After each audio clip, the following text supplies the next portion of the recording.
ಗೋವಿಂದ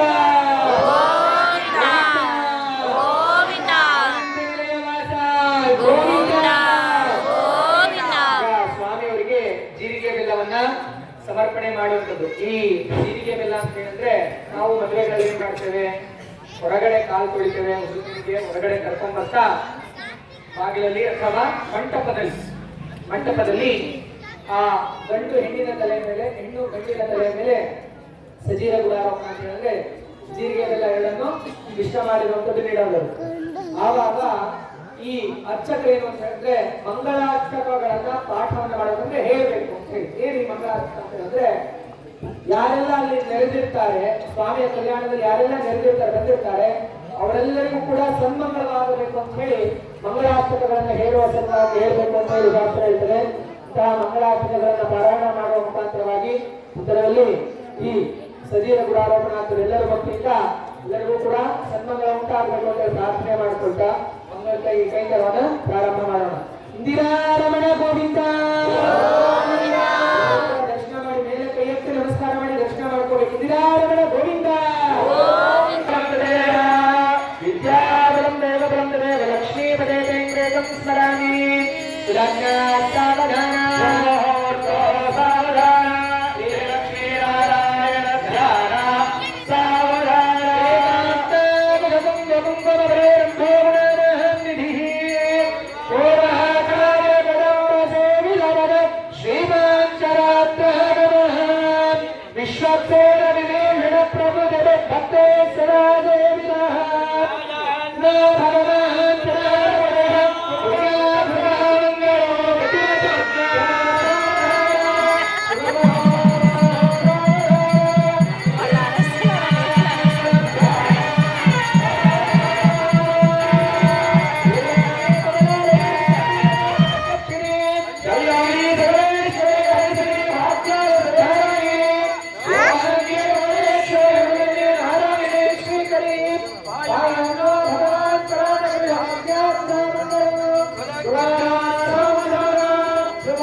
ಸ್ವಾಮಿಯವರಿಂದ ಅಮ್ಮನವರಿಗಿಬ್ಬರಿಗೂ ಕೂಡ ಸಮರ್ಪಣೆಯಾಗತಕ್ಕಂತಹ ಮಾಂಗಲ್ಯಗಳೇನಿದ್ದಾವೆ ನಿಮ್ಮಲ್ಲಿ ಬರ್ತಾರೆ.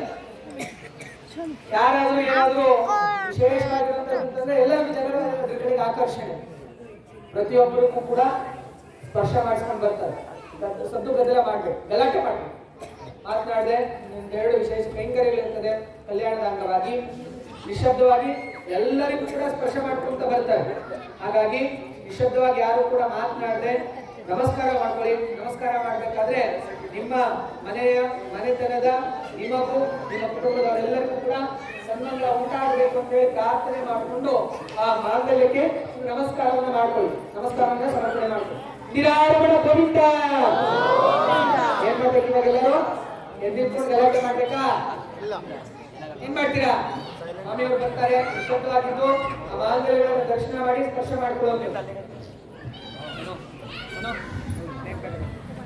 ಎಲ್ಲರೂ ಬೇಗ ಬೇಗ ಮುಟ್ಟಿ ನಮಸ್ಕಾರ ಮಾಡ್ಕೊಳ್ಳಿ.